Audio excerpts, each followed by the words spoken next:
Muy buenos días. Mi nombre es Óscar Parra Vera, soy magistrado y presidente de la Sala de Reconocimiento de Verdad, de Responsabilidad y de Determinación de los Hechos y Conductas de la Jurisdicción Especial para la Paz. Y presidiré el día de hoy esta diligencia. Me permito instalar la diligencia en la ciudad de Bogotá, siendo las 9:31 horas del día 27 de enero de 2020. El propósito de esta diligencia es escuchar en versión al señor Mauricio José Zavala Cardona, actualmente general activo de la República, quien fue convocado mediante auto 254 de 4 de diciembre de 2019, el cual le fue notificado el día 17 de diciembre del mismo año. Es importante mencionar que, conforme lo dispuesto en el auto 80 de 2019, la Sala de Reconocimiento estableció que las víctimas acreditadas podrían hacer parte de las diligencias de versión, previa manifestación de voluntad y con observancia de las reglas específicas señaladas en dicha providencia. En esta oportunidad, la abogada Daniela Estefanía Rodríguez, que actúa como representante de algunas de las víctimas del caso 3, expresó interés de participar en esta diligencia. Ahora bien, específicamente en esta diligencia, la participación de las víctimas se adelantará a través de la representación del abogado suplente Fabián Ollaga Martínez, quien fue designado por la abogada Daniela Estefanía Rodríguez Sanabria en escrito radicado por vía del correo de la Secretaría Judicial de la Sala de Reconocimiento el viernes 24 de enero de 2020. La participación del representante de víctimas se realizará de la siguiente manera.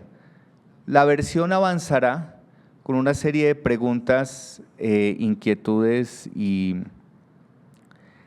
manifestaciones iniciales que necesitamos desarrollar al comienzo de la diligencia y posteriormente, después de un breve receso, se integrará la representación de las víctimas para las preguntas de rigor.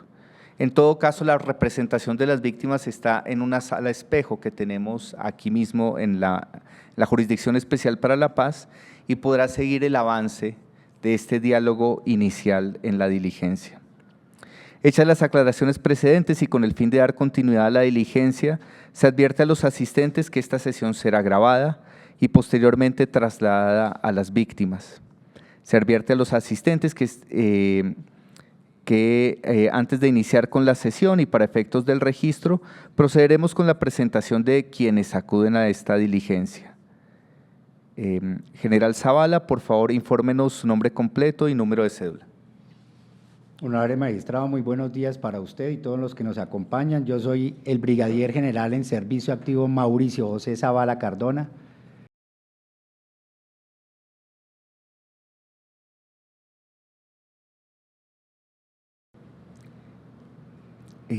Precísenos quién le va a representar judicialmente.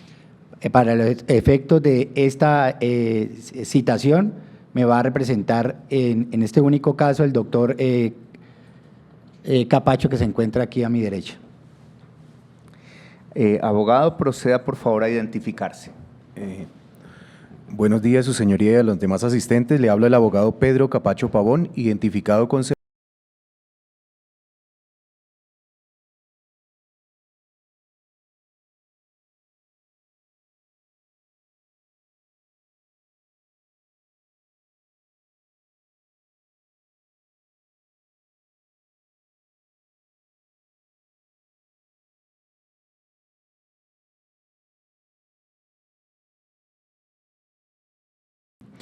Para efectos, su señoría, le solicito que me reconozca personería jurídica. Voy a actuar únicamente en esta diligencia. Perfecto. En este caso, como usted no ha sido reconocido ante esta jurisdicción como apoderado del señor Zavala, vamos a proceder al otorgamiento de poder respectivo.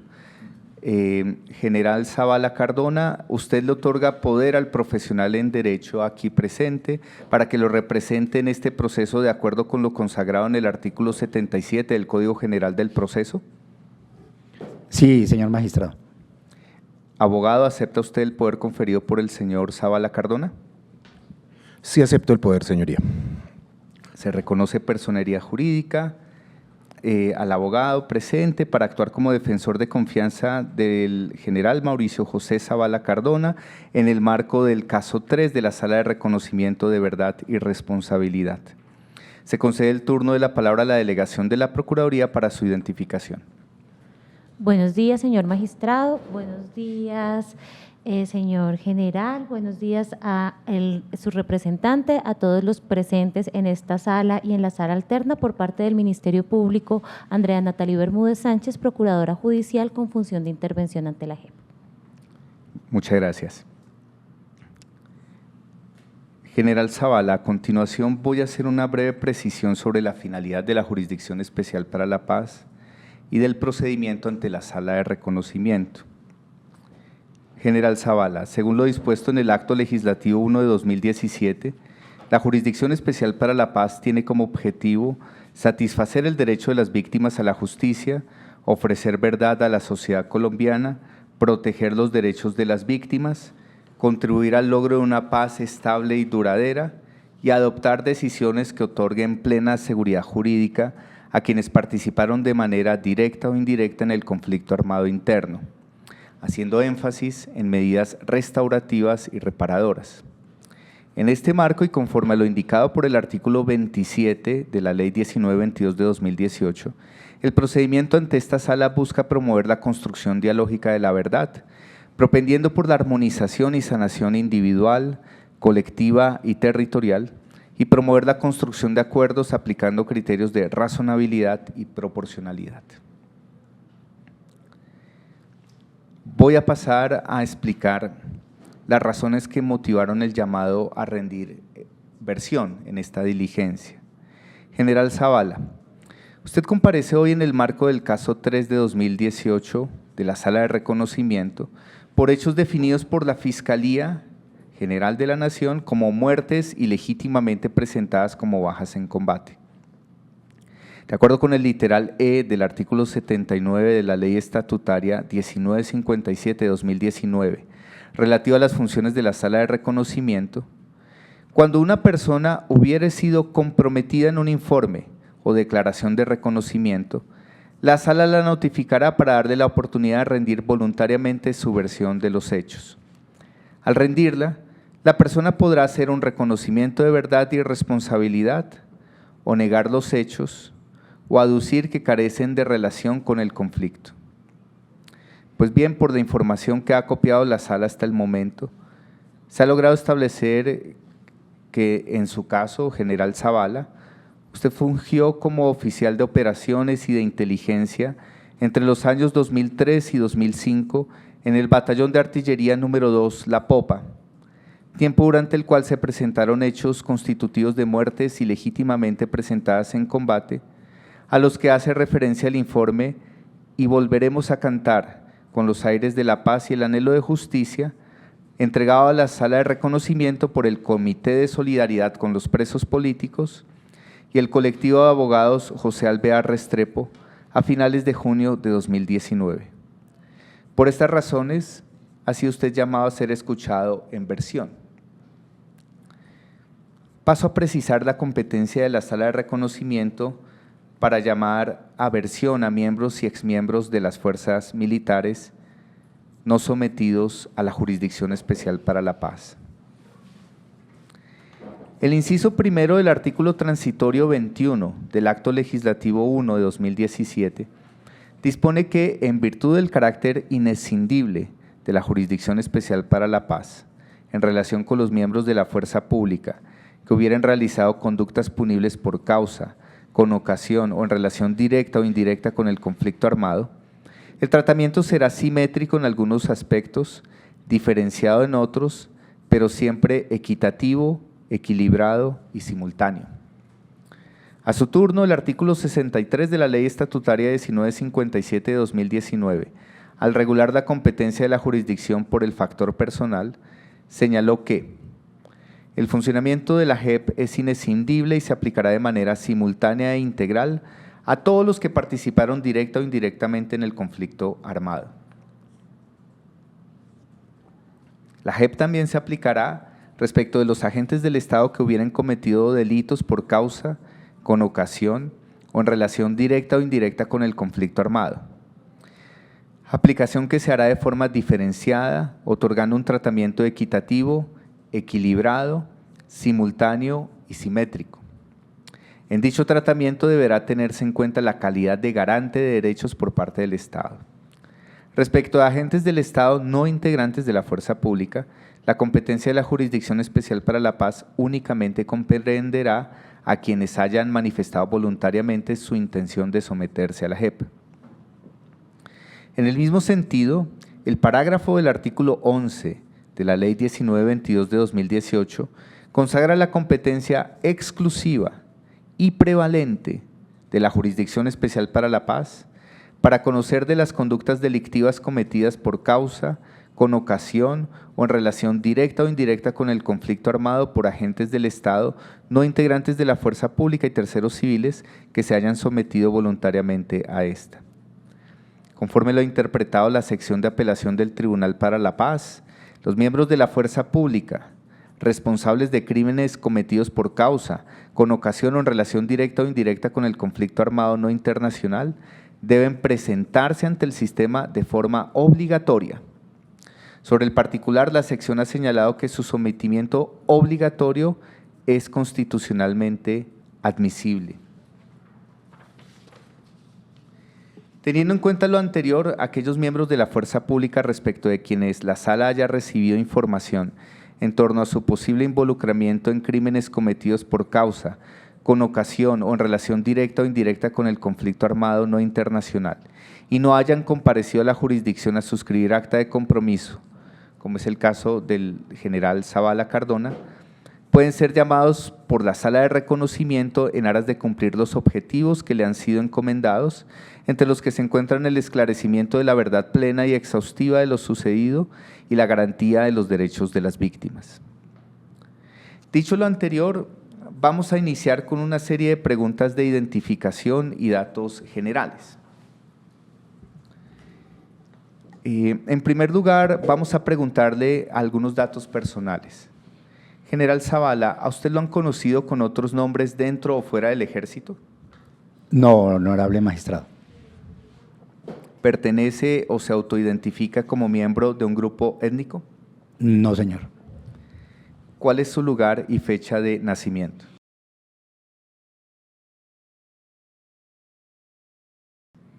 ¿Cuál es su estado civil? Casado. ¿Cuál es el nombre de su madre y de su padre?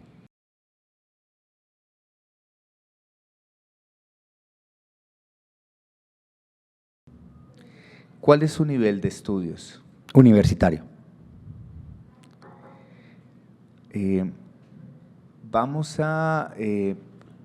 Creo que tenemos una interrupción por el tema del café.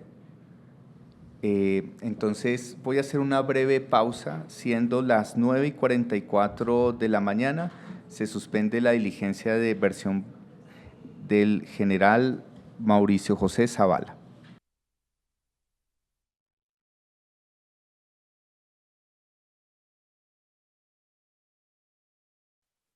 Entonces, cuando me indiques, bueno, siendo las 9:47 horas del 27 de enero de 2020, se retoma la diligencia de versión del general Mauricio Zavala Cardona.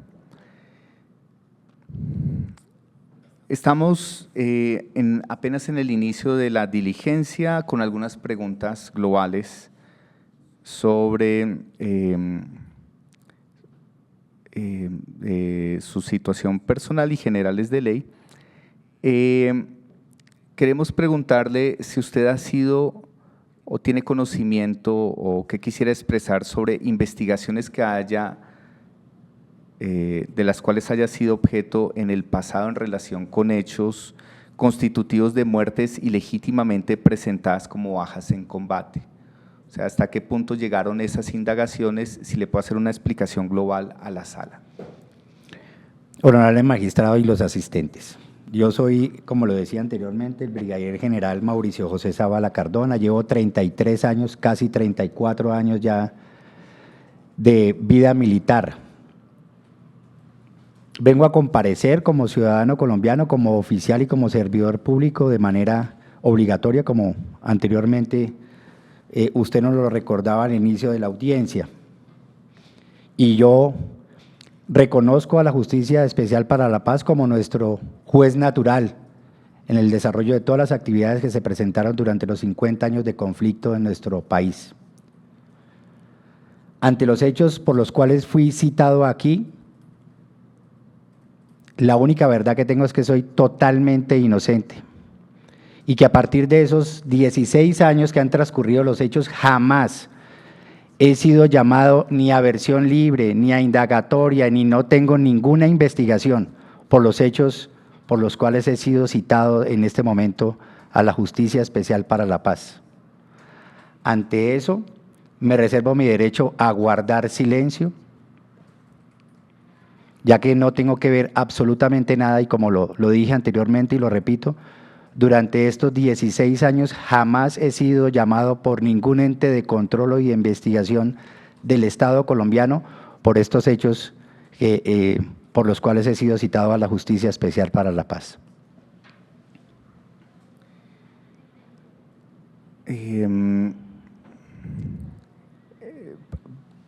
Vamos a proceder de la siguiente manera.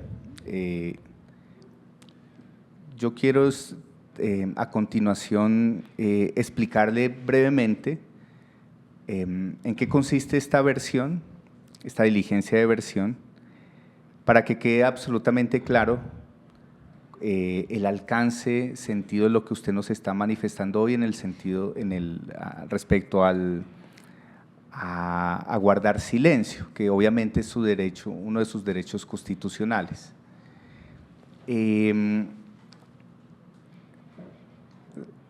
Como lo mencioné en la introducción a esta diligencia, es deber de la Sala de Reconocimiento poner de presente los informes o cualquier tipo de mención que hayan surgido en informes respecto a cierto grupo de personas, para que las personas que son mencionadas en esos informes puedan rendir su versión sobre lo que dicen de ellas.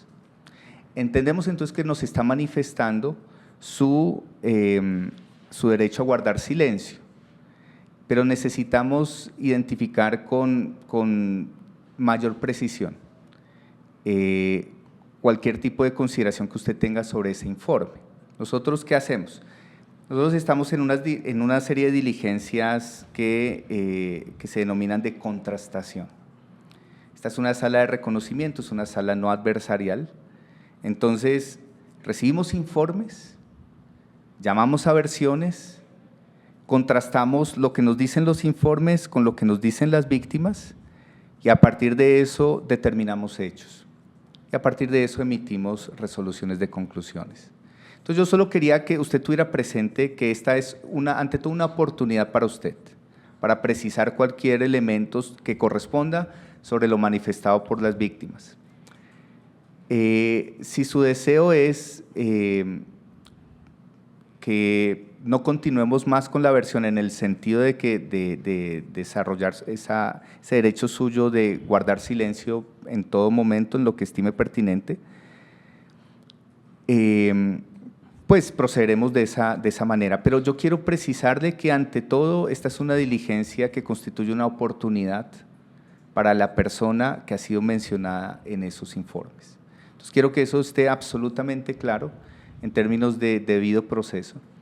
Por supuesto, en el momento en el que la sala determine hechos, si es pertinente le informará a usted qué determinó la sala y usted podrá manifestarse, porque obviamente cualquier tipo de señalamiento que asuma la sala en relación con su caso, tiene que usted conocerlo.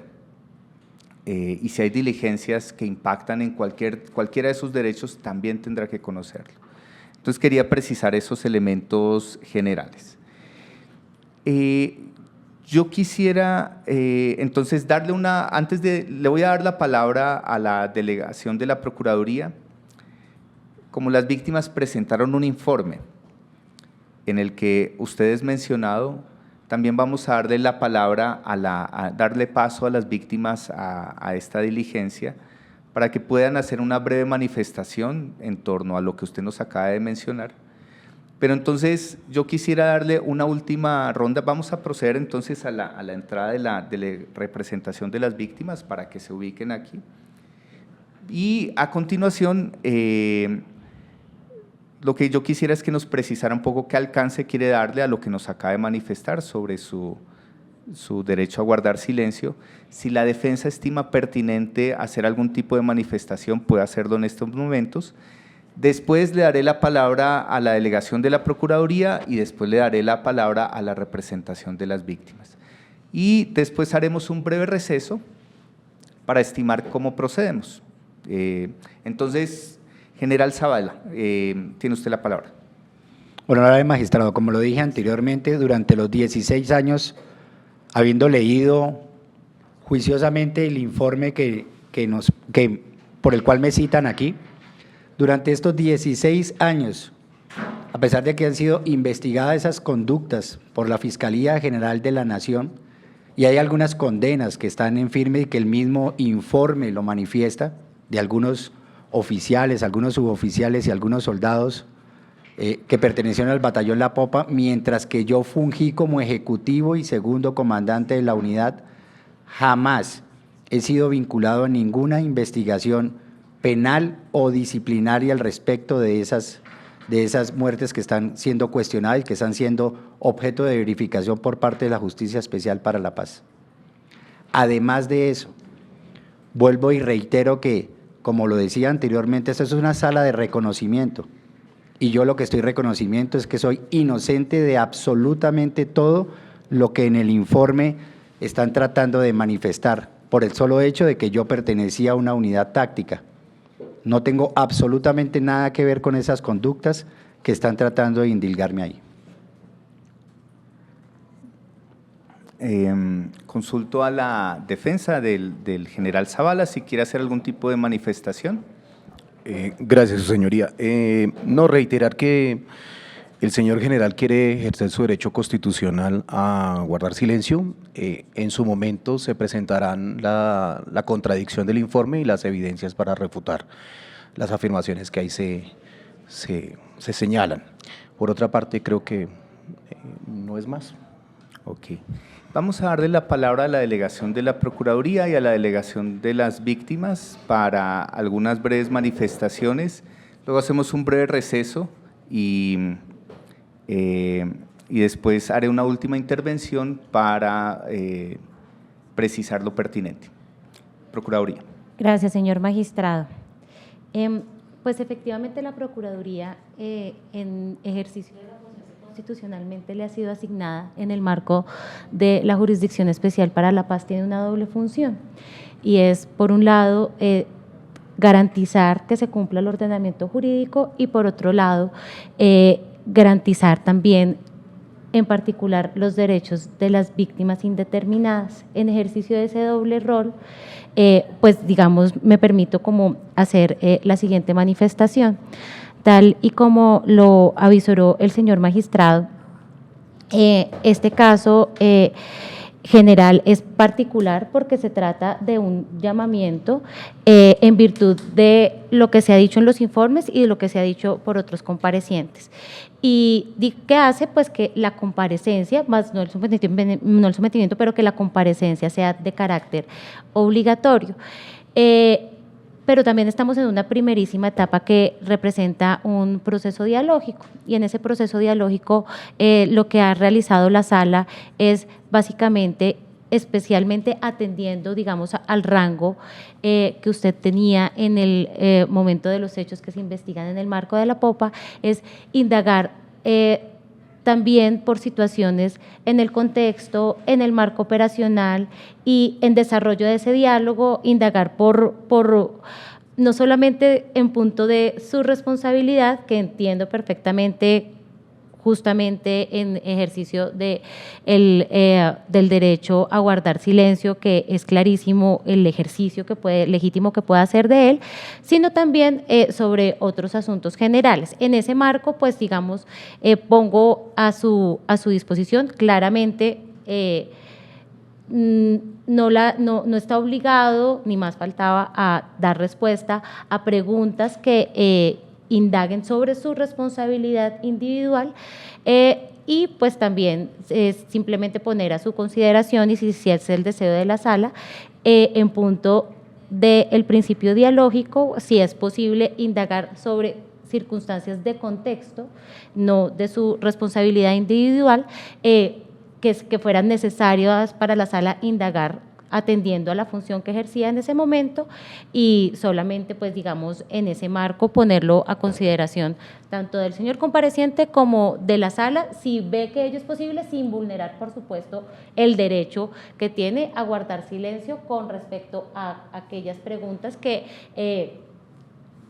pretendan indagar sobre su responsabilidad individual. Y pues en ese contexto pues le dejo planteada la situación. Doy el paso a la representación de las víctimas. Por acá. Muchas gracias, magistrado.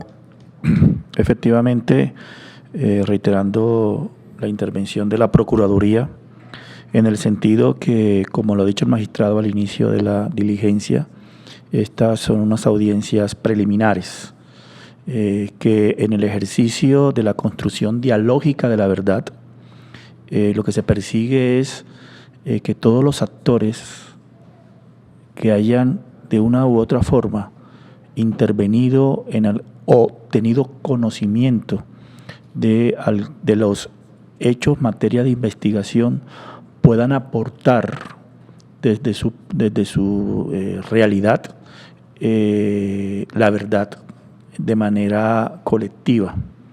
Finalmente, con la intención de quienes son víctimas, en este caso 03 particularmente, puedan tener la información detallada de las causas, los motivos, los agentes, los actores y los elementos sustanciales que conllevaron a que estos hechos se hayan generado. Finalmente, sabemos que esta comparecencia y la participación en la JEP en esta etapa es de carácter voluntario, y que finalmente lo que se persigue es la construcción de la verdad. Es como un ejercicio compartido como responsabilidad como Estado y como sociedad en una justicia transicional de poder todos los actores incorporar elementos. Finalmente, su apoderado señaló, si mal no entendí, que habrá una respuesta posterior en la medida en que usted continúe con la postura de guardar silencio, que es todo su derecho en esta etapa procesal, pueda darle respuesta al informe que se presentó por parte de las organizaciones de víctimas, documentado por víctimas, en el caso en que se pueda dar respuesta formal a alguna información de la que se encuentra allí detallada, sería para nosotros de vital importancia. Reitero igualmente lo que la Procuradora ha señalado.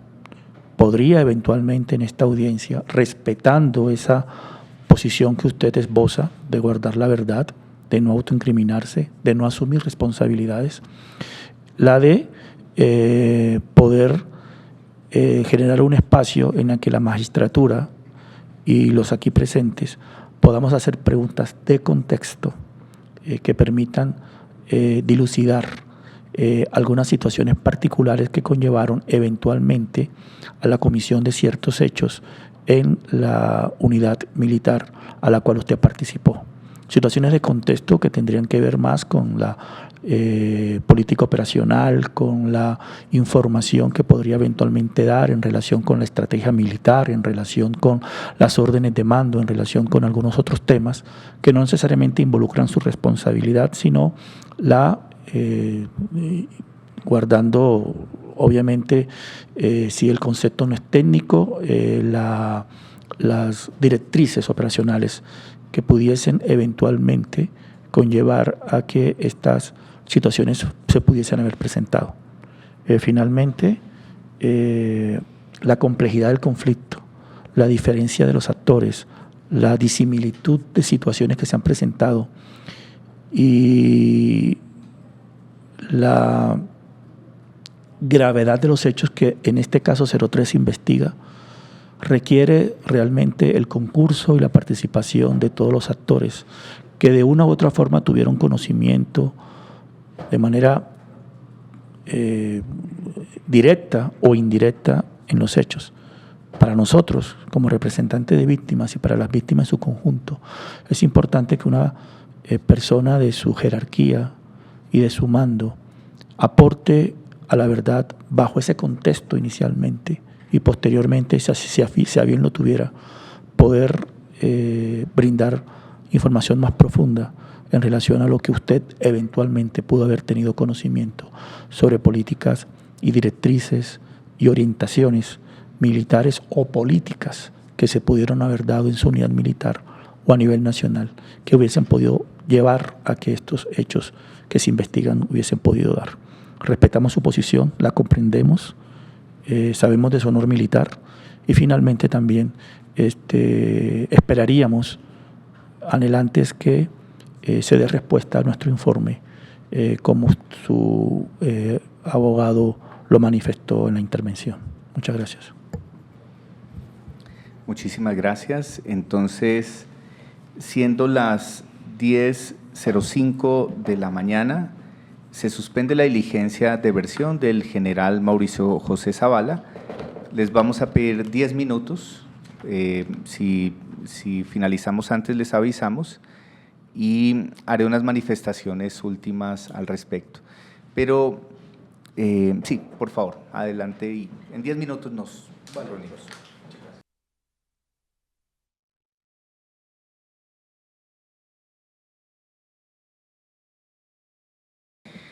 Buenos días, siendo las 10:29 horas de la mañana del 27 de enero de 2020, continuamos con la diligencia de versión del general Mauricio José Zavala Cardona. Hemos hecho algunas reflexiones en el siguiente marco. Actualmente yo hago parte de una sala de reconocimiento que conformamos 6 magistrados, que viene adelantando 7 macrocasos en diversas temáticas. Parte de lo que estamos tratando es de unificar cierto tipo de proceder en algunas materias y obviamente el grueso y lo más importante, las decisiones se concentran en el pleno de la sala de reconocimiento. Es decir, yo instruyo este caso, el caso 003 con 2 colegas más, pero las decisiones principales quedan siempre en manos de la sala, los 6 magistrados de la sala.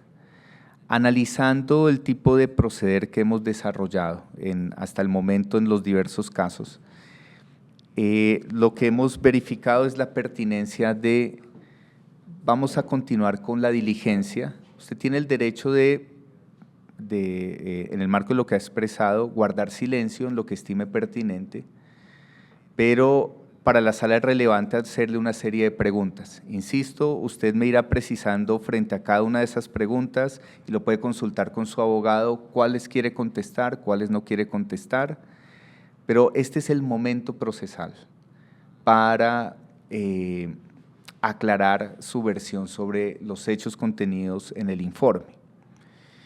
Eso sin perjuicio de nosotros en cualquier momento podemos seguir acopiando información, podemos seguir hoy, hemos impulsado diversos tipos de diligencias probatorias en lo que corresponde a la sala de reconocimiento. Recordemos que después de la sala de reconocimiento sean etapas adversariales o no adversariales en el Tribunal para la Paz. Pero entonces también tenemos una vocación de avanzar ciertamente rápido o con un principio como lo ha denominado la sección de apelación de la Jurisdicción Especial para la Paz, con un principio de estricta temporalidad. Es decir que la JEP, aunque va a durar 10 años, prorrogables hasta 15 años, tiene que enmarcarse en un importante nivel de eficacia y celeridad en sus procedimientos. Por todo ello, entonces, voy a ir haciéndole una serie de preguntas y usted nos precisará lo pertinente. Para la sala es importante conocer de su trayectoria militar antes de llegar al batallón La Popa en 2002. Quiero preguntarle si quiere precisar algo al respecto. Perdón, doctor. Yo quiero a insistir en mi derecho a guardar silencio, pero yo sí quiero hablar un poquito del contexto. Y les decía al principio que yo soy un oficial que llevo 33 años y este es mi segundo año de brigadier general. Jamás, vuelvo y repito, e insisto, mi verdad es la que les dije al principio y no la voy a cambiar, como lo decía el honorable magistrado. Esa es una sala de reconocimiento y yo estoy reconociendo que no tengo absolutamente nada que ver y que mi conducta siempre ha estado dentro del marco de la ley y el respeto de los derechos humanos y el derecho internacional humanitario. Como lo puedo demostrar toda mi hoja de vida durante el transcurso de los 33 años, como lo puede demostrar cualquier autoridad si piden antecedentes míos en la Fiscalía, en la Procuraduría de investigaciones por lo que aquí se está investigando, por los casos del año 2004 como tal. Jamás he sido llamado a rendir ninguna versión. Pero el contexto del país no ha cambiado, señor honorable magistrado. Yo vengo de ser comandante de una de las unidades más complejas del territorio colombiano, que es el Pacífico Nariñense. Esto no ha cambiado. La conflictividad sigue siendo, yo le diría con mi experiencia de 33 años, que sigue siendo un poquito más compleja que antes, mucho más compleja que antes, porque el desarrollo de las operaciones hoy en día se ven en un delgado hilo entre los derechos humanos y el derecho internacional humanitario, donde la concentración del comandante territorial y el comandante militar, valga la redundancia, de ese territorio, tiene que estar concentrado las 24 horas del día, porque usted se ve en el marco en que o opera en derechos humanos o opera en derecho internacional humanitario, porque estas estructuras delincuenciales que vienen heredadas de las antiguas FARC, ¿cierto?, hoy en día se mezclan en medio de la población civil y el actuar de la fuerza pública o sobre todo de las fuerzas militares es mucho más delicado hoy en día. Duré 2 años de comandante de esa unidad que es supremamente compleja,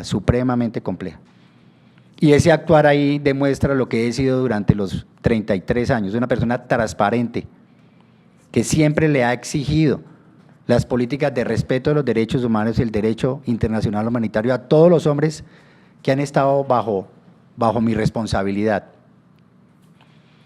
Específicamente en el año 2004, es muy fácil de identificar el contexto. El país estaba secuestrado, el departamento del Cesar estaba secuestrado por las organizaciones al margen de la ley, por todos los factores de inestabilidad que existían en la región en ese momento. Claro, la FARC tenía secuestrado a las personas de bien en el departamento del Cesar. Hacía poco habían asesinado a la ministra de Cultura. Claro, era una conflictividad inmensamente grande donde teníamos otro enemigo a combatir, que eran las antiguas autodefensas ilegales, y que durante el tiempo que estuvimos ahí ejerciendo el control, sobre todo yo en la parte administrativa y mi comandante de batallón en todo lo que tenía que ver en la parte operacional, que era el coronel Figueroa, se logró la muerte en combate de alias 39, que era el segundo cabecilla de las autodefensas ilegales en esa época, lo que demuestra que no había una conexión, no estábamos conectando, nuestras tropas no conectaban con esa estructura delincuencial. Como lo reza igualmente el informe que me fue suscrito a mí por la Fiscalía General de la Nación, que habla del contexto del departamento de Cesar, a partir del año 2004 se rompe ese vínculo que existía, al parecer, eso tiene que ser objeto de investigación por parte de ustedes, entre algunos miembros de la fuerza pública y algunos miembros de las autodefensas ilegales. Pienso que ese es el contexto que todo el mundo conoce, que es muy fácil de demostrar en los medios de comunicación de la época. Ahora, la intimidad de estos procesos, con todo respeto, pues está dentro de las investigaciones que la Fiscalía General de la Nación durante estos últimos 16 años le ha hecho a cada uno de esos casos, y ahí está la intimidad. Muchos de estos jóvenes que lastimosamente pues cometieron esos actos, se sometieron a condena anticipada. Y todos esos muchachos, esos jóvenes oficiales, suboficiales y soldados han reconocido su conducta, y en ninguna de ellas en su reconocimiento de su verdad en su momento, pues yo he sido mencionado porque jamás he participado y jamás permitiría que alguien participara en un acto ilegal. Entonces pienso que ese es el contexto del que yo les quería hacer claridad y vuelvo y les repito, he venido aquí con la obligación que tengo como ciudadano colombiano, como oficial del ejército, como servidor público, de asistir en forma obligatoria a la citación. Pero esa es mi verdad, ese es mi reconocimiento. Y vuelvo y le repito, honorable magistrado, mi hoja de vida lo demuestra, las unidades donde yo he estado demuestran mi comportamiento en cuanto a lo que se me está indilgando aquí en el año 2004. Y el contexto es el que le comenté que sigue siendo el mismo. Mire lo que está pasando en el departamento de Nariño. Ha sido muy complejo y sigue siendo muy complejo. Y a veces se desborda la capacidad de la fuerza pública porque las mismas condiciones del terreno pues impide que podamos tener una respuesta inmediata porque todo es por agua. Y a veces las mismas condiciones del río impide que los elementos y los medios que tiene la fuerza pública lleguen hasta el punto en forma oportuna. Seguimos en un complejo conflicto, pero pienso yo que en un marco mucho más delicado del que se vivía en la época, porque ya las organizaciones perdieron ideología, ya no es la antigua ideología de las FARC, que era la toma del poder por la vía de las armas, sino que son estructuras netamente narcotraficantes, no más. Y ahora, pues con todo lo que se ha hecho en una campaña exitosa como lo ha sido en el Pacífico nariñense, pues la cadena del narcotráfico se ha visto supremamente golpeada y eso está obligando a que esas estructuras, porque mantener un ejército cuesta muchísimo dinero, pues estén dedicándose ahora a extorsionar a los comerciantes, extorsionar a la gente de bien. Están volviendo a las viejas prácticas porque esa capacidad de la fuerza pública y de todos los organismos de control y de investigación del Estado que están comprometidos con tratar de atacar todo lo que sea ilegal, pues estamos partiendo su economía, que es de lo que realmente, por lo que realmente existen en este momento. Les pienso que el contexto sigue siendo complejo en el país, en algunas regiones, porque todavía subsiste el narcotráfico, y en esa época era porque había una ideología del intento de una estructura delincuencial por tomarse el poder del Estado colombiano por la vía de las armas. Ahora, en el marco de lo que nos viene precisando, yo quiero hacerle algunas preguntas, insisto. Usted nos va precisando si quiere mantener su garantía de guardar silencio, pero algunas son meramente descriptivas para entender cierto tipo de información.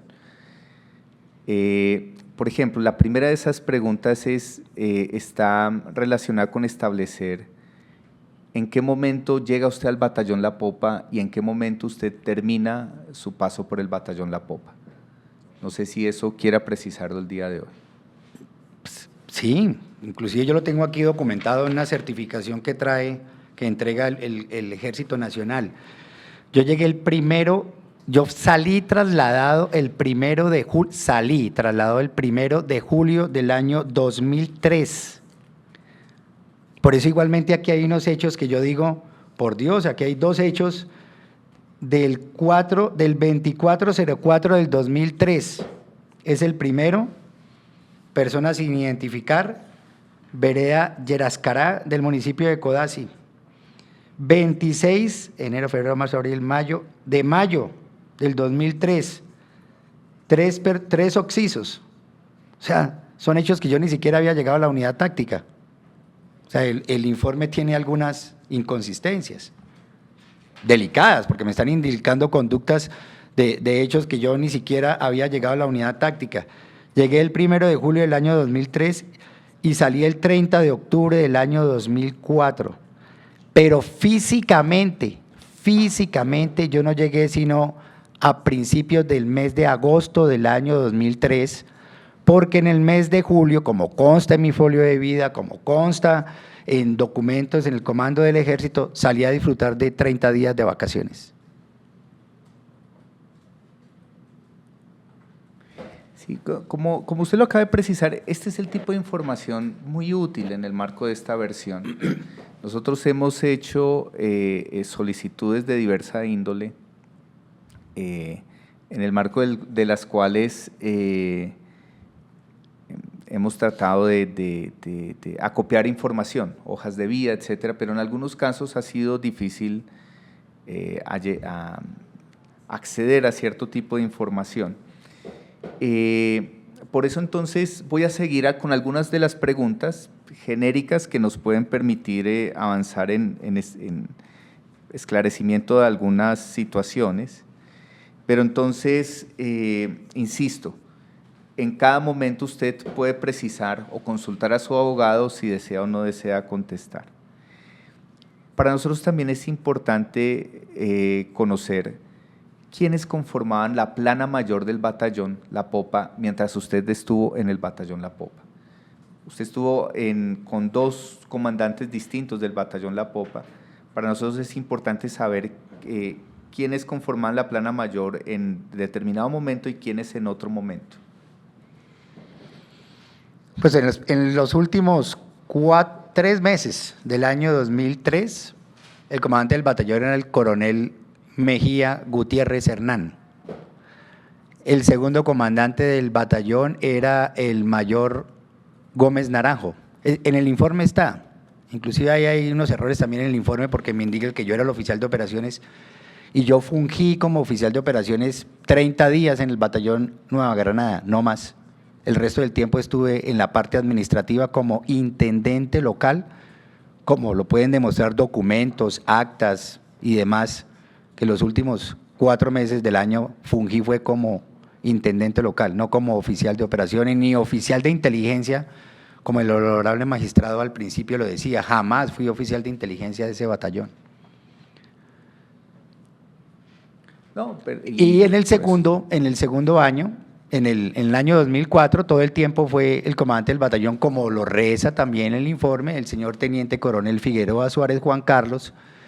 Yo recibí en el mes de noviembre como ejecutivo y segundo comandante, si mal no estoy, de pronto me equivoco un poquito en la fecha, no sé si fue finales de noviembre, principios de diciembre, por ahí unas actas que tengo, pero no, la verdad no, ha sido complejo porque yo salí trasladado hace 7 días de la unidad donde vengo, en un marco supremamente complejo, entonces no tuve oportunidad de indagar mis archivos personales. Pero en el año 2004 todo el tiempo fue el comandante, fue el coronel Figueroa Suárez Juan Carlos, el ejecutivo y segundo comandante, o sea, el dueño de la parte administrativa durante todo ese año, como lo reza mi folio de vida, donde todas las felicitaciones, todos los reconocimientos que se me hacen durante ese año fue por todo lo que se hizo en la parte administrativa, revistas de inspección en la parte administrativa, almuerzos de compañeros, reuniones especiales que se hicieron en la unidad, mantenimiento de las instalaciones, todo lo que tiene que ver con la parte administrativa, lo reza mi folio de vida. El oficial de operaciones en esa época era el mayor Gutiérrez, también lo reza aquí en el informe, el capitán de inteligencia era el capitán Carrillo, ese era como lo que me acuerdo en ese momento, pero también lo reza en el informe, ahí en el informe sí está bien, en el año 2004. ¿Y conoce usted en qué momento fue creada la 10ª Brigada Blindada? ¿Y cuáles fueron los objetivos de crear la 10ª Brigada Blindada? Cuando yo llegué existía el Comando Operativo. El Comando Operativo es una unidad transitoria que crea el Comando de las Fuerzas Militares. No sé cuántos años llevaba. Yo venía de una unidad de combate, una unidad operacional que era el Batallón contra el Narcotráfico. Venía de todo el sur del país también de combatir desde mayor y desde capitán, porque estuve casi 2 años y medio en esa unidad, combatir todo lo que era el narcotráfico en toda la cadena como tal. Pero en esa época estaba el Comando Operativo y después, posteriormente, se crea la brigada, creo que eso fue a mediados o a finales del año 2003, que se crea la 10ª Brigada Blindada. Y se crea por la misma necesidad que se tenía y la importancia del departamento y de esa región. Acuérdese que ahí hay unos activos estratégicos del Estado colombiano inmensamente importantes, digámoslo así, en el sentido de todo lo que genera para la parte económica de la nación, ni siquiera de la región, sino de la nación, como es el Cerrejón como tal.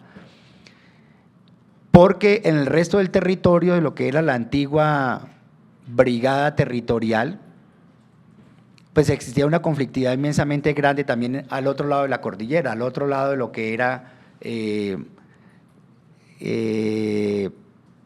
me olvida, la Sierra Nevada en Santa Marta. Al otro lado también había una conflictividad y esa distancia territorial que existía entre el puesto de mando de esa brigada territorial que era Barranquilla hasta desplazarse al departamento del Cesar o el departamento de La Guajira, pues obligaba a que existiera de pronto una distracción entre ese comandante y por eso se focalizaron y todavía existe en este momento la 10ª Brigada. Vuelvo y le repito, por toda la conflictividad. Primero, una frontera inmensamente permeable con el vecino país de Venezuela, inmensamente permeable. En esa época empezó un desplazamiento de ciudadanos colombianos y de ciudadanos venezolanos a sacar una doble nacionalidad, no sé si el doctor se acuerda, y empezaron a haber puntos de inscripción de cédulas colombianas en Venezuela para tener doble nacionalidad. Todavía, me imagino yo que mucha gente en el departamento del Cesar y de La Guajira mantiene esa doble nacionalidad que permitió el gobierno venezolano de la época. Entonces, primero una frontera inmensamente permeable donde los terroristas de las FARC y del ELN cometían actos ilícitos en Colombia y se resguardaban en el vecino país. Todavía sigue siendo exactamente igual. Lo que queda de los gaos residuales de las FARC todavía en ese territorio siguen teniendo la misma dinámica. Delinquen en Colombia, pero se resguardan bajo la protección de la soberanía del vecino país de Venezuela. Entonces pienso yo, pues, yo era mayor, recién ascendido, o sea, no, desconozco realmente cuáles fueron las intenciones del Comando de la Fuerza en esa época para crear la 10ª Brigada, pero pienso yo que hoy ya, pues como decía usted, mi querido honorable magistrado, con la experiencia que tengo después de 33 años y con el conocimiento que tengo de la amenaza del país durante tantos años, pienso que la intención fue focalizar esa responsabilidad inmensamente grande de cobertura con el vecino, con la frontera con Venezuela, más la protección de los activos estratégicos que existen en la región. Y usted mencionaba el Comando Operativo 7, el Comando Operativo. ¿Cómo funcionaba en su momento o las relaciones del Comando Operativo 7 con el Batallón La Popa? Es decir, ¿qué tanto tenían de alguna manera algún tipo de control el Comando Operativo 7 en lo que hacía el Batallón La Popa?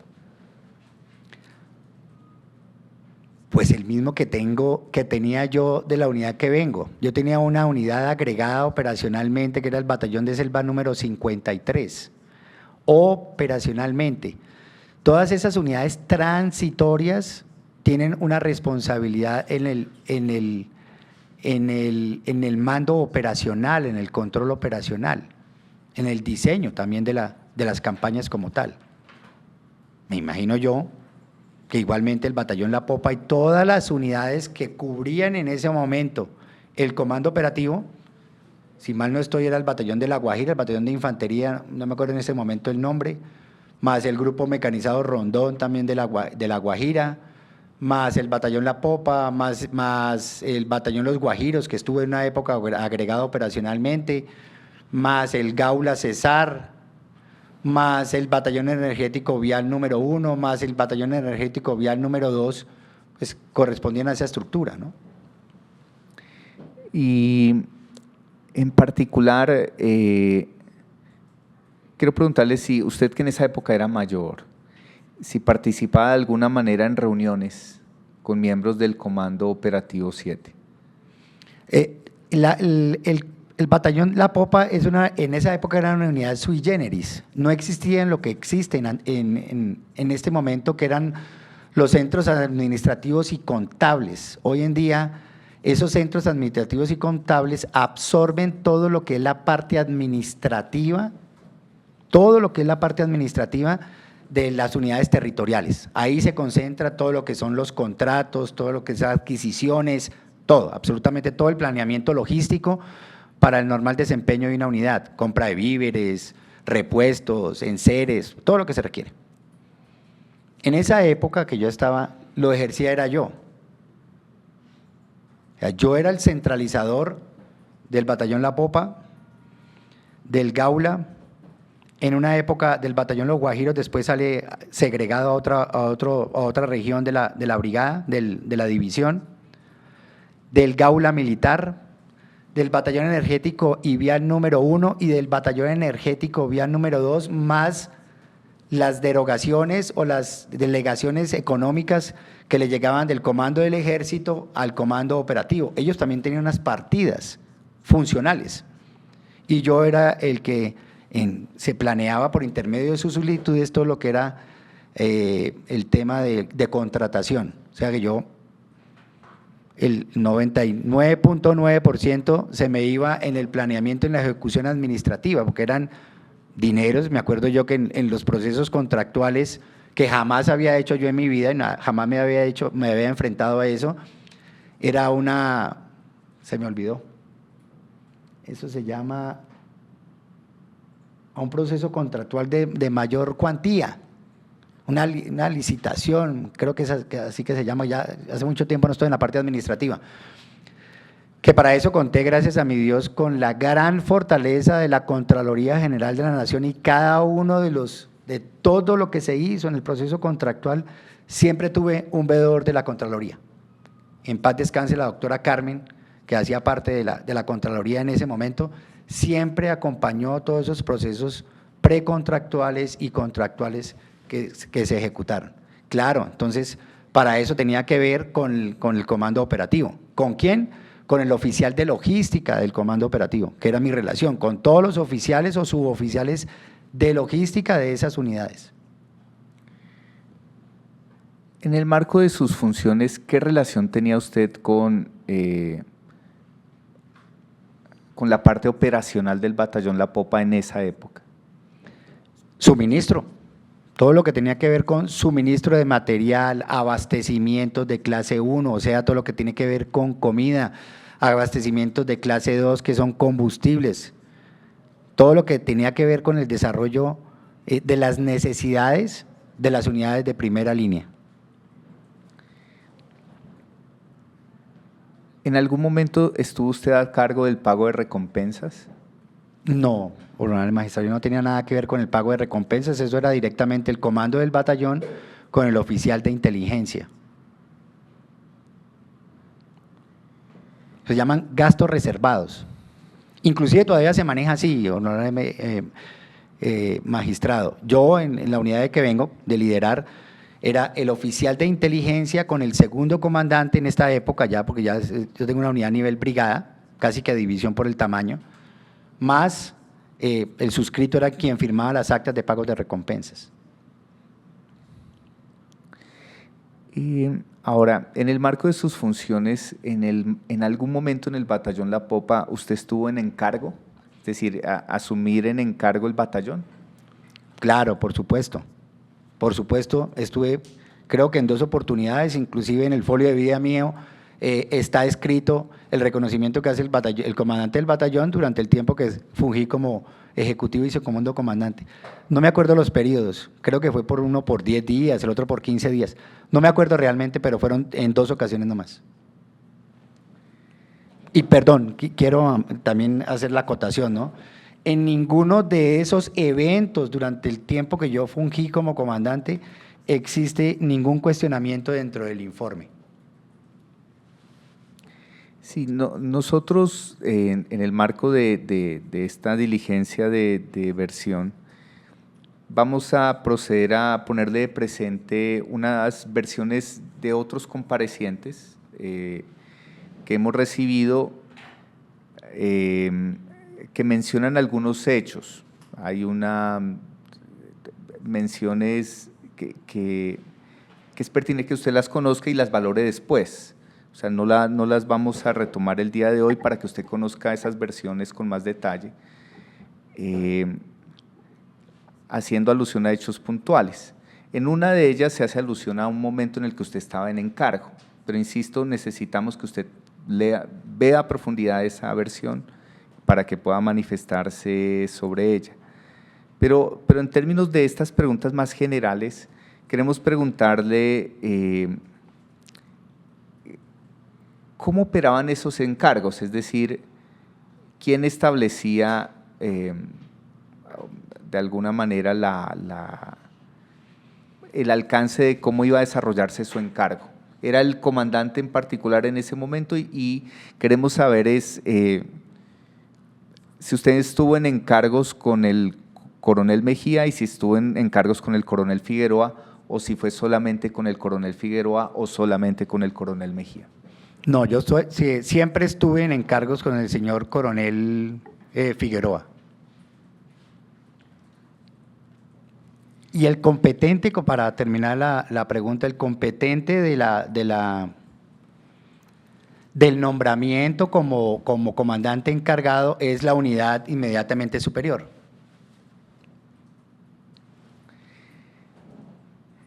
Ahora bien,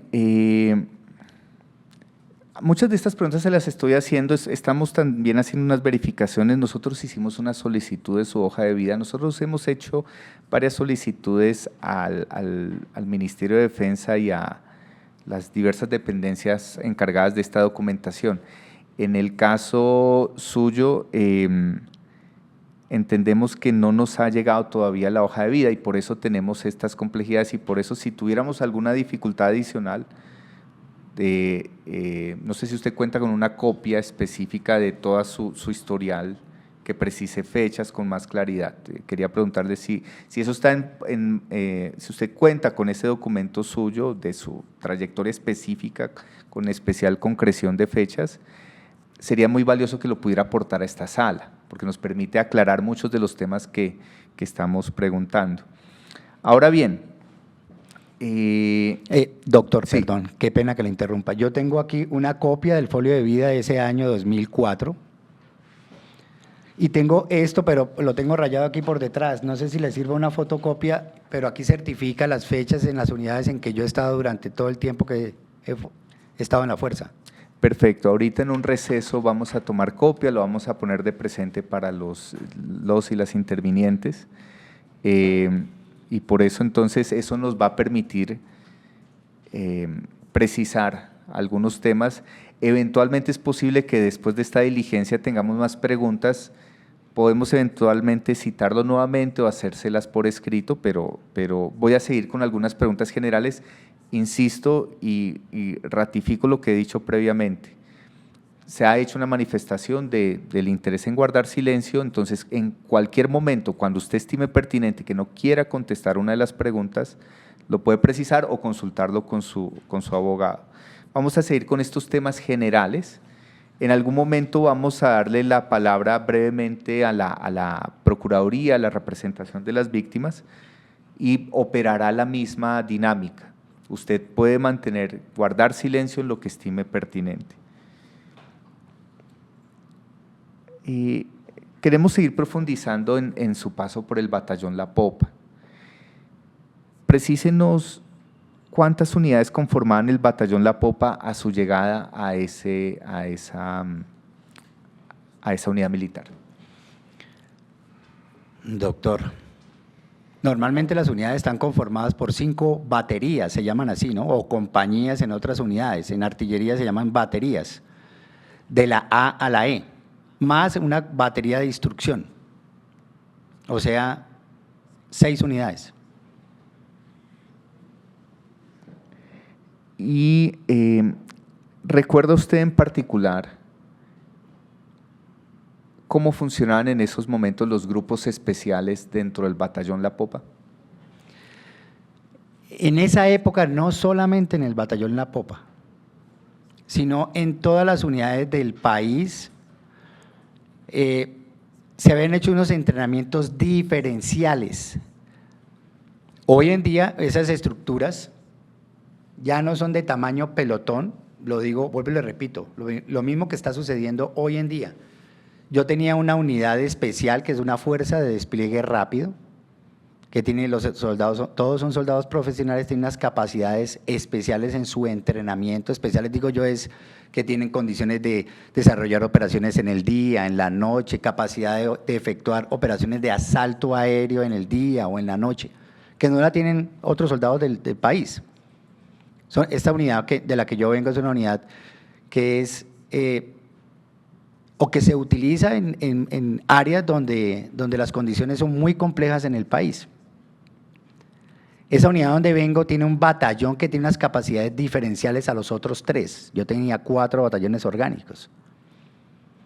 Y ese último batallón, que es un batallón de reconocimiento y acción directa, tiene capacidades diferenciales o distintivas de los otros batallones. Igualmente en esa época, los batallones tenían unidades o pelotones que salían de su área, eran entrenados en Tolemaida y regresaban con esas capacidades distintivas a su batallón.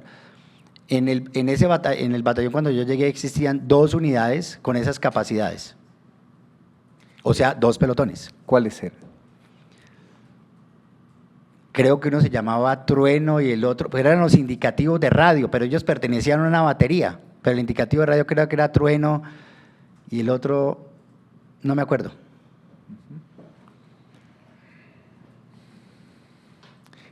¿Qué recuerda en esa época, durante todo su paso por el batallón La Popa, de la relación con los pueblos indígenas de la zona, en particular con los pueblos Cancuamo y Huigua?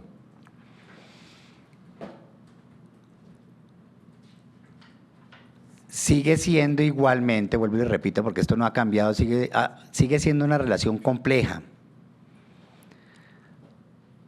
Y vuelvo y le reitero, de donde yo vengo, la relación sigue siendo la misma, porque con la responsabilidad o con lo que le permite la Constitución y la ley de acuerdo a sus autonomías y su independencia, pues a veces se ve limitado, no limitado, sino que se dificulta a veces las actividades operacionales, porque lastimosamente nuestros indígenas están en medio de 2 posiciones. Una, la de mantener sus costumbres, la autonomía de su territorio, pero lastimosamente dentro de sus mismos resguardos delinquen organizaciones al margen de la ley. Todavía sigue siendo igual. Y a veces dificulta el desarrollo operacional. ¿Por qué? ¿En qué sentido? Porque lastimosamente la gran mayoría de nuestros indígenas están sometidos o están amedrentados o amenazados por esas mismas organizaciones al margen de la ley que le impiden denunciar, que les impide sacarlos de su territorio. Todavía sigue siendo igual, y lo vemos en todo el territorio colombiano. En esa época era igual, o sea, también había estructuras delincuenciales lastimosamente dentro de los resguardos indígenas. No estoy muy enterado en este momento de lo que pasa en el departamento del Cesar, pero me imagino que es muy parecido. Todavía existen estructuras delincuenciales de los gaos residuales dentro de algunos resguardos indígenas. Lo hablo por el territorio de Nariño, sigue siendo exactamente igual. Todavía hay estructuras delincuenciales de los antiguos de las antiguas FARC, hoy en día gaos residuales, que están delinquiendo dentro de los resguardos indígenas. Entonces, ¿por qué digo que es complejo? Porque la dinámica a veces, yo directamente no planeaba operaciones, pero sí se veía que manifestaciones de algunos resguardos indígenas cuando se hacían capturas dentro de sus resguardos y se venía gran cantidad de indígenas al casco urbano del municipio de Valledupar a hacer esas manifestaciones por algunas capturas que se hacían. No había mucha participación de los resguardos indígenas con las autoridades regionales, no hablo solamente de la fuerza pública, hablo también de la fiscalía y demás, por el mismo temor que se tenía de que fueran objeto o se convirtieran en objetivo por parte de esas estructuras delincuenciales, ¿no? Voy a retomar algunas preguntas relacionadas con su paso por el batallón La Popa en este sentido. ¿Quién le designó a usted como oficial digamos, al momento en el que usted llega a la popa, o reformulo mi pregunta en estos términos, incluso también, insisto, reitero nuevamente, cualquier precisión de lo que usted quiera guardar silencio nos la precisa. Entonces, reitero la pregunta. ¿Por qué usted llega al batallón La Popa? O sea, esa sería la pregunta. ¿Quién le designó para ser trasladado al batallón La Popa? Eso es una consideración, todavía también existe, es así, de acuerdo a las necesidades del servicio, a un sistema de rotación que tiene la fuerza. Los jefes, el jefe de personal de comando del ejército determina dónde un oficial ya cumplió tiempo, ¿cierto?, en una unidad, y dónde hay otro que lo pueda reemplazar. Esa es como la dinámica, eso no depende de uno no aplica para esos cargos. ¿Conocía usted previamente a algunos de sus superiores que encontró en el batallón La Popa? Sí, de pronto al único, pues en el último semestre, el único que conocía realmente era el mayor Gómez Naranjo, que fue mi alférez en la escuela militar. Al señor coronel Mejía no lo había visto en mi vida, lo vine a conocer ahí. Y en el segundo año conocía al teniente coronel Juan Carlos Figueroa, porque él fue instructor en la escuela militar de teniente. De resto no, de mis superiores no. Y ahora le pediría… Perdón, hago una sí. corrección, señor magistrado. Estaba el señor coronel Espitia, quien es casado con la hermana la señora de él es hermana de mi señora, que era comandante de la brigada después en el segundo año. Ok.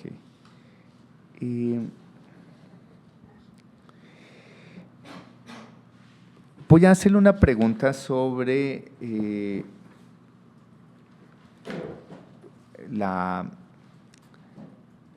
rol que tenía la plana mayor en la época de los hechos.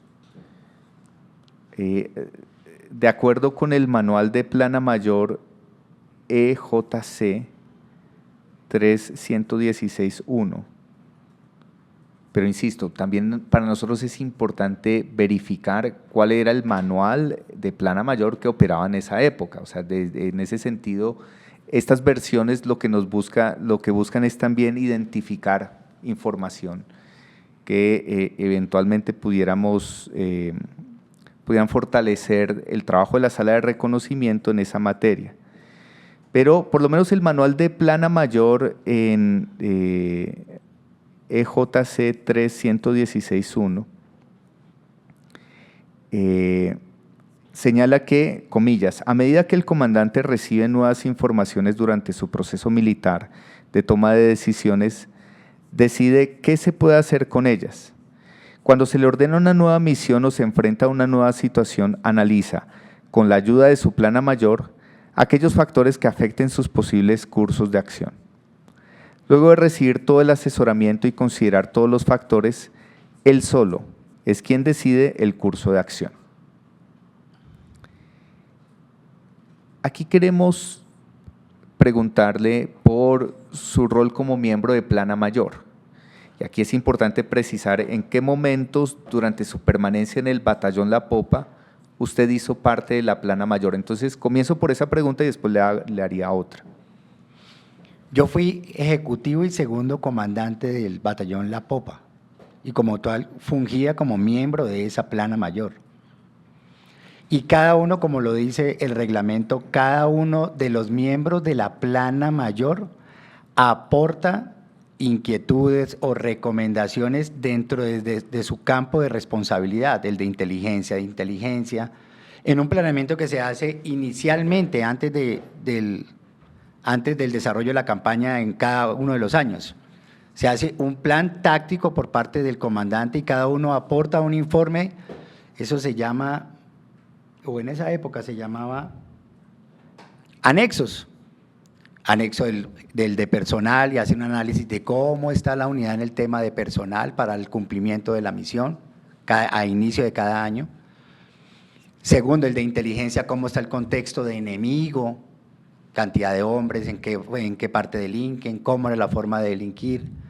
El 3, en la parte de operaciones, qué se requiere, si tiene capacidades para el desarrollo y cumplimiento de la misión en la unidad táctica o no. El 4, en la parte logística, y cada uno aporta dentro de su área de responsabilidad ese análisis que tiene. Se le entrega al comandante y el comandante determina y se hace unos cursos de acción y que el comandante determina cuál va a ser el curso de acción que se va a tomar. Ejemplo, allá existía 3 factores de inestabilidad en esa época. Las autodefensas ilegales, FARC, con varios frentes, no me acuerdo en ese momento cuáles, y ELN. Entonces, es un plan táctico, el comandante puede determinar cuál va a ser su objetivo principal a atacar, a neutralizar en el desarrollo de operaciones militares.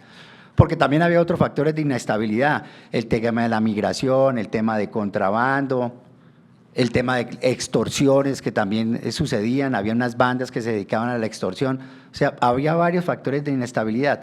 Pero en ese contexto el comandante determina cuál es el que realmente está causando más daño en la región, a la comunidad, y cuál realmente está causando un factor de desequilibrio en el tema de seguridad en la región. Digámoslo así, ¿quién es el que lo lidera más? Y de acuerdo a eso el comandante dice, nos vamos por este curso de acción. ¿Hacia cuál enemigo? Tratar de neutralizar o de tratar de que sus niveles de criminalidad reduzcan hacia la población civil. Ahora, en el marco de su conocimiento como miembro de la Plana Mayor y de los cargos que usted tuvo dentro del batallón La Popa, ¿alguna vez hizo firmar o conoció de algún tipo de compromiso a los comandantes de pelotón para dar un cierto tipo y número de resultados operacionales? En las hojas de vida, creo que sí. Si mal no estoy, en las hojas de vida se firman unos compromisos a alcanzar en cada uno. Me explico, en cada área del territorio usted determina qué enemigo hay y el comandante determina en qué área del territorio va a colocar cada una de esas compañías. Entonces distribuye su área de responsabilidad. Cada batallón tiene una jurisdicción y de acuerdo a esa jurisdicción el comandante determina qué compañía va a llevar el esfuerzo principal y qué otras compañías van a apoyar ese esfuerzo en ese esfuerzo principal. ¿Cuál va a ser un esfuerzo principal o cuál va a ser un esfuerzo de contribución y qué unidades de pronto van a mantener en reserva para ser empleadas en un momento decisivo en la maniobra que se está desarrollando? En esa época, no solamente yo, sino en todo el país, se determinaron unos objetivos por cumplir. Los mayores, yo coloco un ejemplo, ¿no? Es como en un juzgado. Un juzgado tiene determinadas investigaciones, unas preliminares, otras que ya son formales, y me imagino que el Tribunal Superior al cual le corresponde ese juzgado, le determina unas metas a cumplir en esos procesos, o sea, evacuar la mayor cantidad posible dentro de los términos de ley cada uno de esos procesos, ¿cierto? Igualmente, en las unidades militares en esa época se colocaba el cómo usted iba a afectar esa amenaza dentro, siempre, igual que en la rama judicial y en cualquier otra empresa, dentro de los marcos legítimos de la ley, cómo usted va a disminuir, en qué porcentaje va a disminuir ese enemigo. Todo dentro del margen de la ley. ¿Por qué? Porque, a ver, somos unidades que estamos comprometidos no con uno mismo, sino con quién, con una comunidad que es la que está siendo afectada por esa amenaza. En esa medida, pues usted tiene que, o se colocaba en los folios de vida, qué objetivos se alcanzaba o qué porcentaje se comprometía a alcanzar a afectar esa amenaza que le fue asignada. ¿Me explico? Yo estaba en este momento en el departamento de Nariño y estaba atacando una estructura que se llama la Oliver Sinisterra, conocida con su cabecilla principal era alias Guacho. Uno de los objetivos que en su momento me trazó el señor presidente de la República era la captura de alias Guacho en su momento, y lo logramos casi al finalizar la campaña, casi 2 años después lo alcanzamos a lograr. Pero eran unos objetivos, ¿por qué? Porque ese cabecilla estaba causando un daño inmensamente grande a la comunidad. Me devuelvo hace 16 años, en esa época, como le decía al honorable magistrado, había una conflictividad inmensamente grande, con secuestros, con violación de derechos humanos, con torturas a la población civil por parte de esas diferentes organizaciones al margen de la ley. Por eso sí se colocaban, si mal no estoy, algunos porcentajes de compromiso. Todos, y también lo dice, me imagino que el compromiso lo dice, todos enmarcados dentro del marco del derecho, de los derechos humanos y el derecho internacional humanitario. Pero en algún momento esos compromisos estuvieron asociados a producir un número determinado de bajas. Es afectaciones. Es que el enemigo no solamente se diezma dándole de baja en combate. Si presenta combate, pues claro que usted como ser humano tiene que defenderse, tiene que hacer empleo de las armas que el Estado colombiano le ha dado para su defensa personal y de la del pueblo colombiano. La afectación de un enemigo se mide también en capturas, en desmovilizaciones, en retoma de territorio, en sacarlos de un territorio donde ellos ya lo manejan y lo controlan a otro que de pronto no manejen y se vuelva más vulnerable para que sean más efectivas las operaciones militares como tal. Pero, doctor, sí. Pero quiero aclarar, eso lo coloca el comandante del batallón de acuerdo a las áreas que le asignan a cada una de sus unidades, a cada una de sus unidades. Y él determinaba en esa época, pues, de acuerdo a la cantidad de terroristas en armas, pues de acuerdo a esa cantidad se trataba de mirar a ver cómo en esa campaña de ese año se podía diezmar la voluntad de lucha y de delinquir de esos terroristas. Pero ¿recuerda usted que alguno de los comandantes del batallón La Popa con los que usted trabajó haya hecho firmar compromisos numéricos específicos de producción de bajas? No, son 16 años, no. Pero vuelvo y le repito que en ese contexto, claro, en su hoja de vida usted tiene unos compromisos, es que el formato de la hoja de vida lo dice. Funciones, por ejemplo, dicen las funciones de cada oficial y cada suboficial. Me explico, capitán, comandante de una batería, y ahí dicen las funciones de ese comandante de la batería. Habla de las funciones específicas y ahí en ese folio de vida él mismo se traza unos compromisos también y cada comandante firma sus compromisos. Al final de la evaluación usted mira en qué medida se cumplieron y por qué no se cumplieron y de acuerdo a eso pues se mide la ejecución del oficial o del suboficial. Sin que sean de obligatorio cumplimiento. Usted puede demostrar en su folio de vida, oiga, yo no pude cumplir estos plazos porque lastimosamente la red de comunicaciones se cayó, porque no había internet, porque la vía de comunicación se cayó. O sea, hay formas de sustentar el por qué usted no alcanzó los objetivos que se propuso. Y también para efectos de clarificación para el trabajo de la sala, usted nos ha ido precisando que tuvo diversos roles, diversos cargos dentro del batallón La Popa.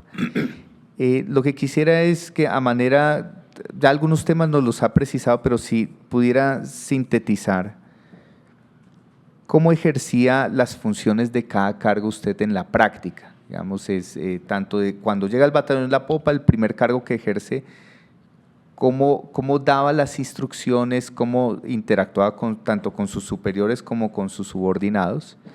Y si nos lo puede explicar en cada uno de los cargos ejercidos durante su permanencia en el batallón La Popa. Casi todos son por intermedio del comandante, porque uno como miembro de Plana Mayor lo que hace es asesorar al comandante en diversos temas, o en el tema específico de su cargo de responsabilidad. Ejemplo, yo fui oficial de operaciones durante un lapso, pienso yo, no mayor de 30 días, un mes. Desde que llegué al batallón, nos fuimos a un puesto de mando en Medialuna, si mal no estoy, un municipio, un corregimiento llamado Medialuna, y desde ahí se inició una operación que duró casi todo ese mes en la Sierra Nevada, en límites con el hermano país de Venezuela. Ahí me acuerdo que se tuvieron los combates, terminaron unos soldados profesionales muertos. Mi interacción con las tropas era el seguimiento de la batalla por radio. Hacía programa, escuchaba los reportes, lo mismo lo hacía el 2 que estaba a mi lado. Si habían informaciones de inteligencia por cada uno de los pelotones, el 2 la analizaba y la comparaba con sus fuentes de información que tenía. Ese era como el direccionamiento, no más recibir reportes y transmitírselos al comandante, y el comandante direcciona la maniobra como tal.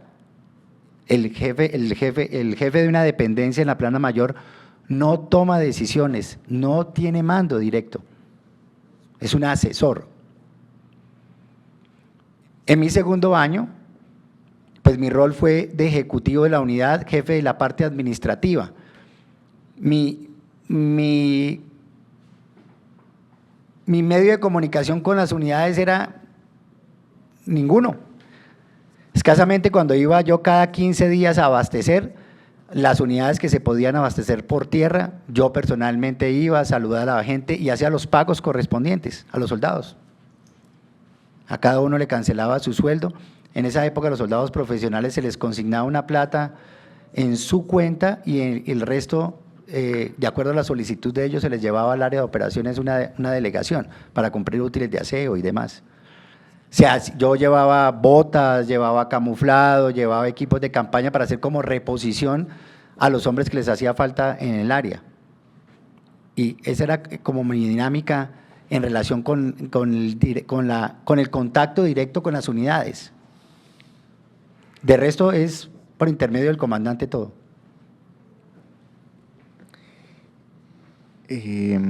Voy a hacer un breve grupo de preguntas, después vamos a hacer un breve receso y después vamos a darle la palabra a preguntas de la Procuraduría y de la representación de las víctimas hasta este segmento general.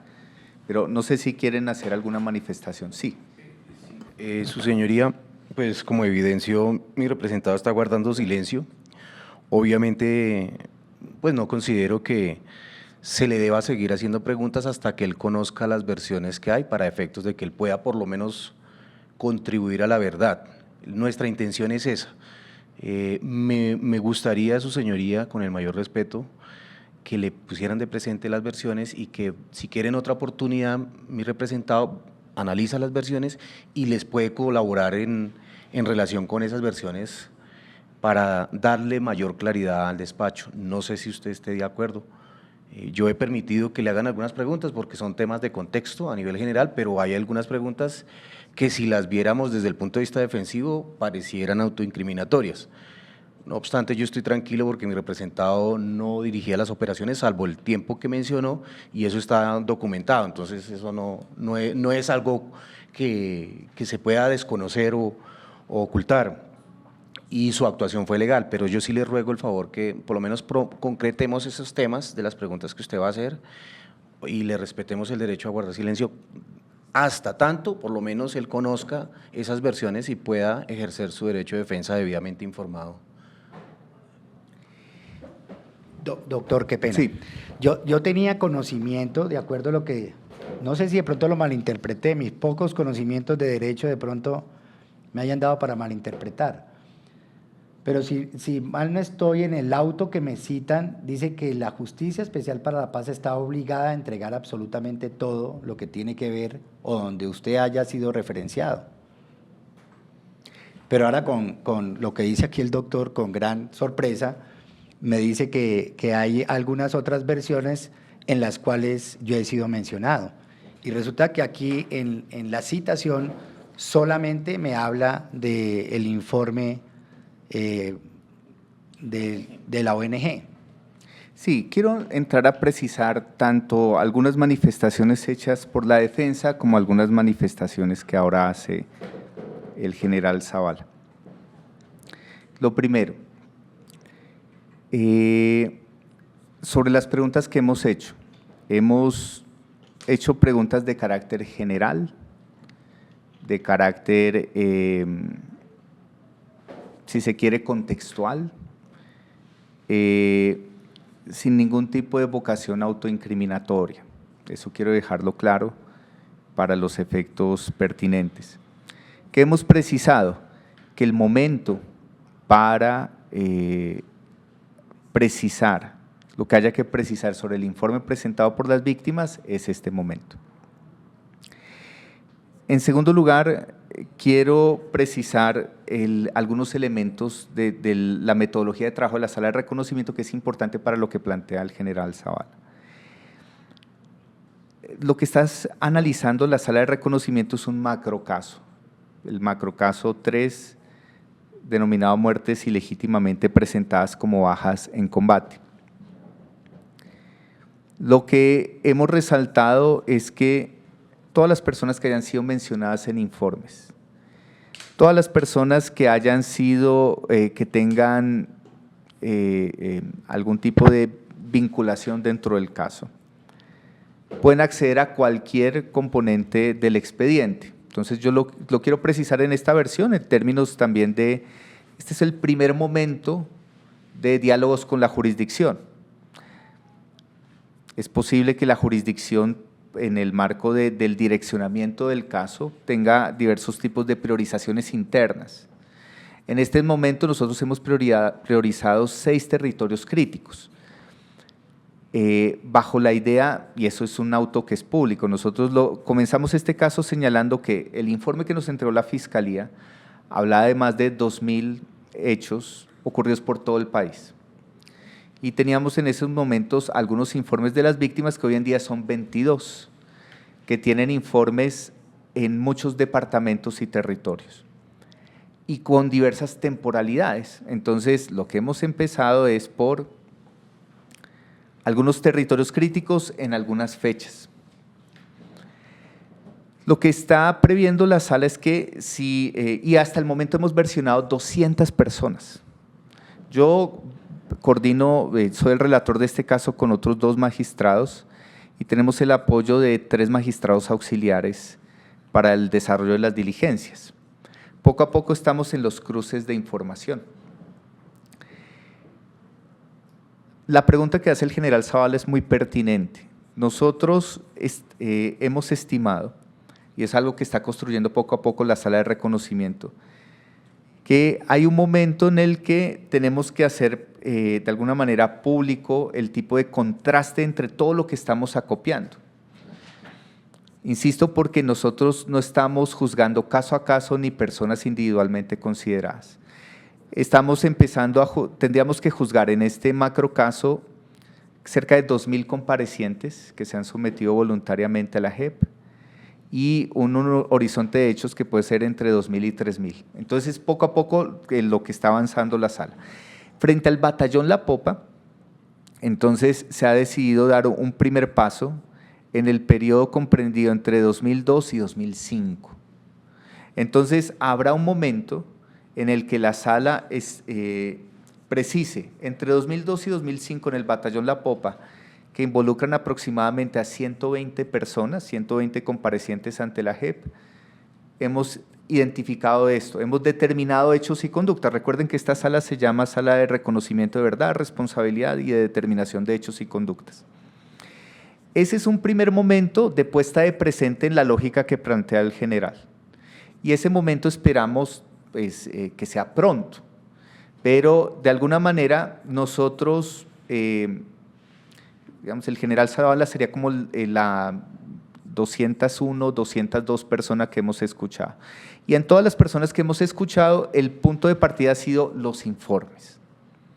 ¿Por qué? Porque por lo pronto las versiones hemos estado tratando de hacer unos cruces respectivos. Por ejemplo, una de las que les vamos a transmitir es una versión que condujimos hace aproximadamente unos 10 días.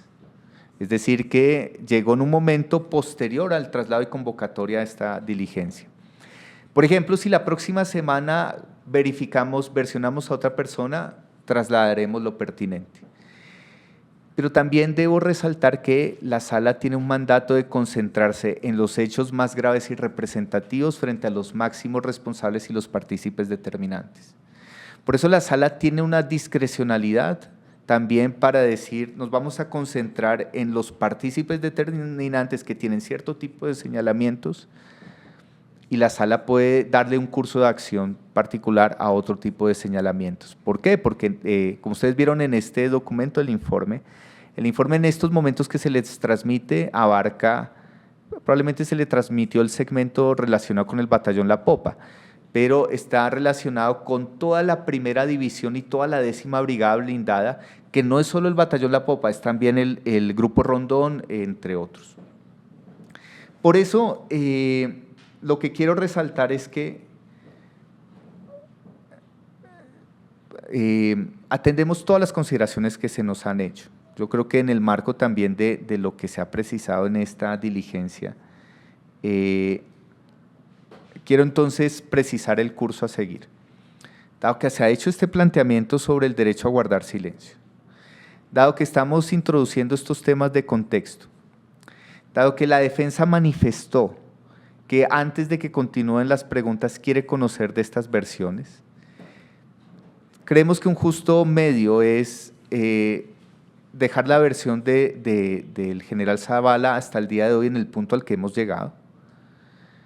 Vamos a poner de presente y van a conocer también las víctimas, la Procuraduría, el traslado inicial. Insisto, nosotros estos traslados en ocasiones lo concentramos en menciones específicas, que en ocasiones surgen, pero son menciones específicas que a veces pueden tener de diverso alcance. Lo que queremos es que ustedes las conozcan y pueda explicar lo pertinente y que le podamos preguntar también lo pertinente en la siguiente sesión. Segundo, puede haber otras versiones que no mencionen al general Zavala, pero que sean fundamentales para el conocimiento de qué pasaba en esa época. Lo que nosotros queremos poner de presente es que el expediente está a disposición de toda la defensa y de todo compareciente. Nosotros no vamos a hacer traslados específicos de las 200 versiones. Sería inviable, no, el procedimiento se demoraría 5 o 10 años. Entonces, pero insisto, habrá un auto, un escrito de determinación de hechos y conductas, que es donde se pone de presente qué ha constatado la sala. Y allí la sala dará las instrucciones pertinentes al respecto. Ahora, insisto, estas son decisiones del Pleno de la sala. Si la sala hace precisiones, ajustes en lo que corresponda, se les informará lo pertinente. Entonces, voy a proceder a suspender en este punto la diligencia. Sé que las víctimas han venido, tienen preguntas pendientes, pero vamos a dar este curso del traslado, vamos a trasladar 3 versiones voluntarias. Insisto, que consideramos que queremos preguntarle en torno a esas versiones. No son, quiero dejarlo hasta en ese punto. Se trata de las versiones e igual con el equipo pertinente precisaremos del entonces teniente Eduard Álvarez, del teniente Moreno Trigos, ¿su nombre es Jesús? José de Jesús, José Emiliano Moreno Trigos, y de el antiguo teniente Carlos Medina Bayona. Las vamos a poner de presente en el evento de que consideremos pertinente preguntar algo al respecto, pero insisto, nosotros tenemos más preguntas generales. Pediríamos es que ahorita vamos a tomar copia de la hoja de vida, nos pondremos en contacto con ustedes si podemos, si hemos tenido complejidad en el acceso a otro material adicional. Por ejemplo, el manual de plana mayor, vamos a verificar que tengamos el manual de plana mayor efectivamente vigente en la época de los hechos. Como ustedes saben, en el marco del derecho operacional pueden haber surgido cambios en los manuales, pero aquí nos interesa el periodo 2002-2005. Insisto, la sala después va a continuar con otros periodos que cobijan el funcionamiento del batallón La Popa y de otras unidades militares. Por eso entonces estamos abocados a un periodo de tiempo. El informe es un referente inicial, pero las preguntas de la sala pueden abarcar otros elementos que podamos abarcar en nuestra instrucción, entonces todo eso se le pondrá de presente, entonces de ser pertinente. Por eso, por lo pronto, siendo las 11:38, y solo una última cosa antes de precisarlo. Vamos a tomar nota entonces de la hoja de vida. Si hubiera algún otro material que ustedes estimen pertinente entregarnos, también podemos tomar copia. No sé si la defensa tenía alguna inquietud. Sí. Gracias, su señoría. Muy claro. También le solicito respetuosamente que si es posible, para efectos de darle claridad también a las víctimas y para poderle dar celeridad a la investigación que usted dirige, que se alleguen a esta actuación todas las sentencias, tanto condenatorias como absolutorias por los hechos de La Popa que está investigando año 2002-2005.